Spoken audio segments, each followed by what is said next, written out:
সিকিমের বর্ডার মাল্লি। এটা হচ্ছে তিস্তা নদী, তিস্তার ওই পাড়ে কিন্তু বেঙ্গল। আমরা আছি এখানে, আর এ হচ্ছে ওপর থেকে ল্যান্ডস্লাইড হয়েছিল, তো যখন তখন আবারও ল্যান্ডস্লাইড হতে পারে। খুবই একটা রিস্কি জায়গায় ফেসে আছি। জাস্ট দেখো গাইস,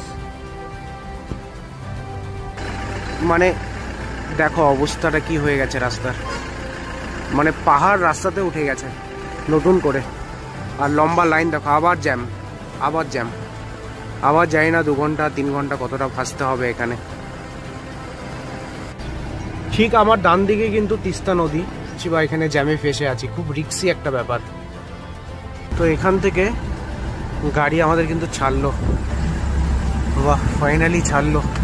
অনেকটা ভয় ভয় লাগছিল কতক্ষণে ছাড়বে এখান থেকে গাড়িটা, আর ফাইনালি ছেড়ে দিল। দুপুর 2টো থেকে 4টা, 4টার পর এখন বাজে 6টা। 4 ঘন্টা অপেক্ষার করার পর ফাইনালি আমাদের গাড়ি কিন্তু মাল্লি থেকে ছেড়ে দিল। জানি না আগে কতটা জ্যাম আছে। অ্যাকচুয়ালি ভিডিওটা বানানোর একটাই উদ্দেশ্য, তোমরা যারা প্ল্যান করেছো পুজোয় ঘুরতে আসবে সিকিম, তো তারা অবশ্যই আগে থেকে রাস্তার আপডেটটা নিয়ে আসবে। কেন রাস্তার অবস্থা তোমাদেরকে দেখালাম কতটা খারাপ। তো তোমরা যখনই আসো তখন কিন্তু প্ল্যান করেই আসবে, আর রাস্তার আপডেটটা নিয়ে আসবে।